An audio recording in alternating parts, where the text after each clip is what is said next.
Christianity has to be continually redeemed from secular history. For Jesus Christ is the human imagination. As Paul tells us in his first letter to the Corinthians, we have received not the spirit of the world, but the Spirit which is from God, that we might understand the gifts bestowed upon us by God.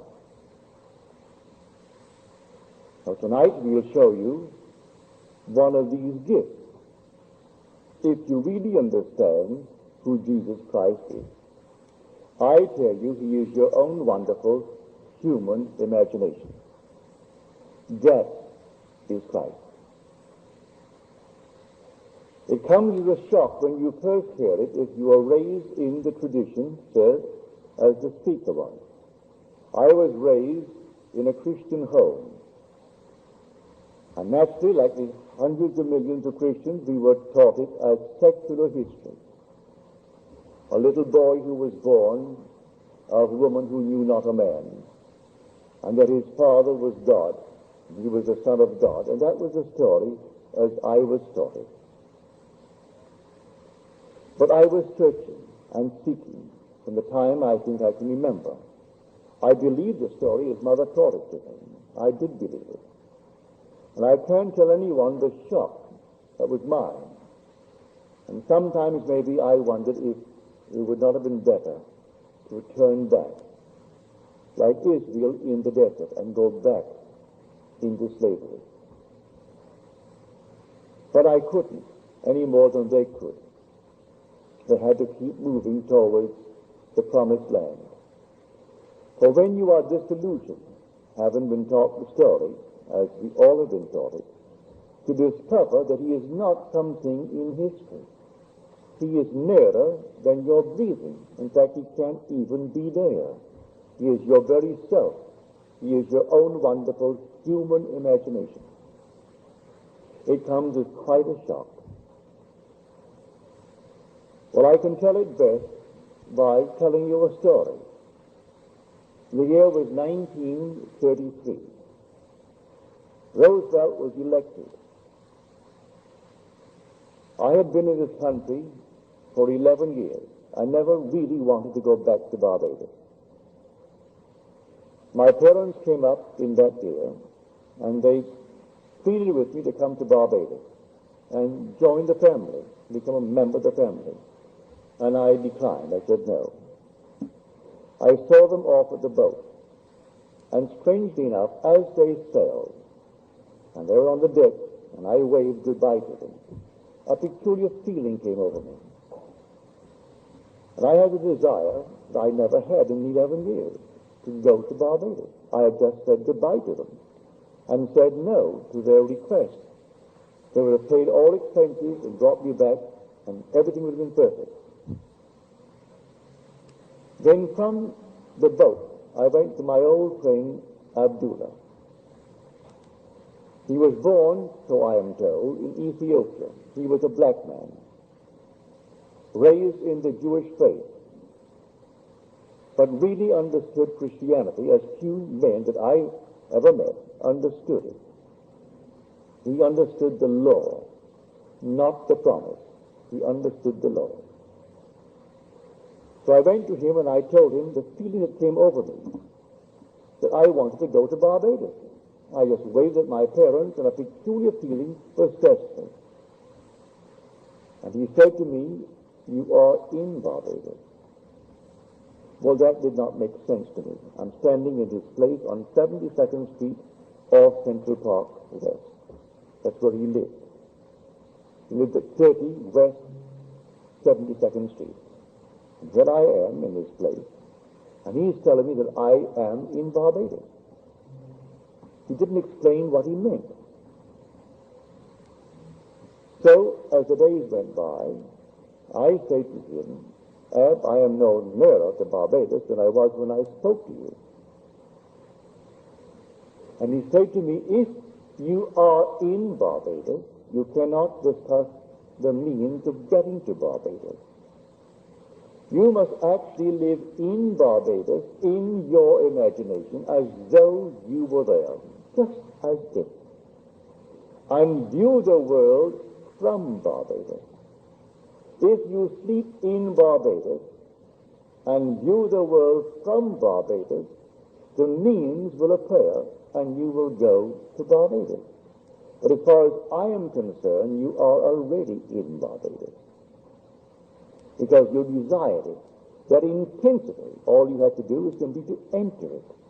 And you enter it now in New York City, even though that's 2,000 miles across water, and you aren't going to walk across water, but you enter Barbados and view the world from it.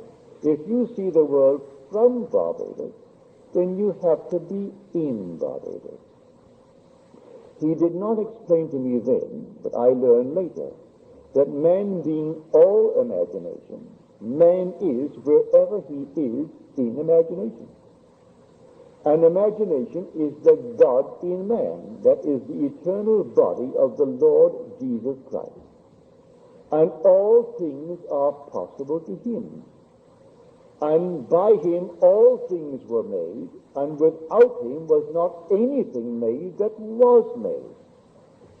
That what is now proven was once only imagined. These things I did not know then.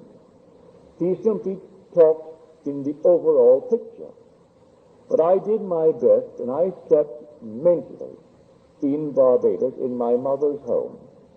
I looked at the world and saw it from Barbados. I saw New York City 2,000 miles to the north of me, the northwest. For we are on a certain latitude, 13 north, New York is 42 north. We are the 59th longitude, New York is the 74th. So I saw it northwest, as I could imagine it. I heard the tropical noises. We call this land tropical. It really isn't tropical in the really true sense of the word. When you go into the tropics, it's something entirely different. I was born in the tropics, almost on the equator. It's an entirely different odor. Sunsets go like this. You look at the sun, and the sun disappears suddenly. A ball of red light becomes green. You're looking at the sun, and suddenly, in a matter of a split second, you're seeing a green sun. You're seeing the complement of red. So we have no twilights in Barbados. The sun goes down rapidly from a red ball to a green ball, and you're seeing a green ball. So the whole atmosphere differs. Well, I put myself into that and felt that my mother and father were in their room, and that my brothers, those who were not yet married, were in the house. It was a huge, big, old home of ours. And there I slept. This was now late October. When it came to the end of November, I said to Ab, I am no nearer Barbados. He said, you are in Barbados. Then he turned his back on me, walked towards his bedroom, and slammed the door, which was not an invitation to follow him. If you understood Ab, he was teaching me a lesson, the lesson of faith. If I am actually sleeping in Barbados, no power in the world could interfere with my journey to Barbados. This is now late November.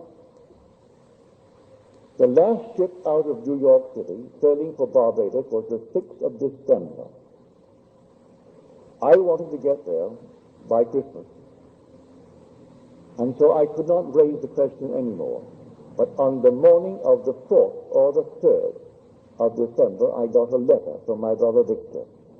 I did not ask him or any member of my family to bring me to Barbados. He wrote a letter, and he justified the content in this manner. He said, we are, you know, a large family, 9 brothers and a sister. We have never been united around our Christmas table at Christmas since we were a family. For there was an interval between my sister Daphne and the last 2 boys of 8 years. By that time, my oldest brother had left for Demerara in British Guiana. And by then, when he came back, my brother Lawrence went off to McGill to study medicine. And we were always moving around. But this time, everyone was present but yours truly. And he said, I'm enclosing a small little draft, $50. But in 1933, when there were 17.5 million unemployed, and we didn't have 204 million citizens, we only had 120-odd million. It was an enormous thing. If you're not old enough to know it, may I tell you, it was really a horror. Well, I was numbered among the unemployed. And so he knew that I could come if the terms were there, that I had my passage paid. So he enclosed a $50 draft to buy a suit. Well, you could buy a suit in those days for $12, $10. You could buy a pair of shoes, McCann shoes, for $3. And so I went down to the steamship company, because in the letter he said, I've notified the company to issue a ticket. And then the little $50, you buy what you need for the trip, and then sign the chips. And when the ship comes in, I'll meet the ship and pay all the things that you have incurred, all the debt. But I went down to the ship. They said to me, I'm sorry, Mr. Goddard, but we do not have a first-class passage for you. We can accommodate you third class. You have the first-class accommodation for meals, and you can have all the other areas of the first class. But for sleeping, you have to go to the third class. I said, perfectly all right with me, I'll take it. I went back to Abdullah, and I told him. You know what he did? And I said, I am going third class to Barbados, but I have the accommodation with the first for the daylight hours. He said, who told you you're going third class? You are already in Barbados, and you went first class. Again, he closed the door on me. I went down to the ship the morning it sailed on the 6th of December, and the ticket agent said to me, Mr. Goddard, I have good news for you. We have a cancellation. And now you can go first class, but you'll share it with two others. There are three in the cabin. Perfectly all right with me. And so I went down first class. Abdullah said to me, you know, Neville, when you return from Barbados, you will have died. Never explained a statement of that nature. You will have died. I'm coming back from Barbados, but I will have died. He spoke in these cryptic manner. Well, I did. I went down to Barbados. I was a strict vegetarian. I had not eaten one piece of meat or fish or fowl in 7 years. No smoking, no alcohol, no sex. Disillusioned in my first marriage, and the whole thing was simply, I became a celibate. I came back from Barbados, and in Barbados I was the same being that I was when I arrived, to the annoyance of my family. For they made all their money in groceries, selling meat, fish, alcohol, everything. And I am enjoying a trip based upon their effort, and here I am not taking what they're offering. On my way north, I did everything I had not done in 7 years. He was right. I died. That state of consciousness died. That's what died. Neville is the immortal being. That is, the inner man is immortal. I was locked in a state. The state I departed from, so as far as I am concerned, I died to that state. You see, life is nothing more than a hunger. This whole vast world is a hunger. And there are unnumbered states of consciousness from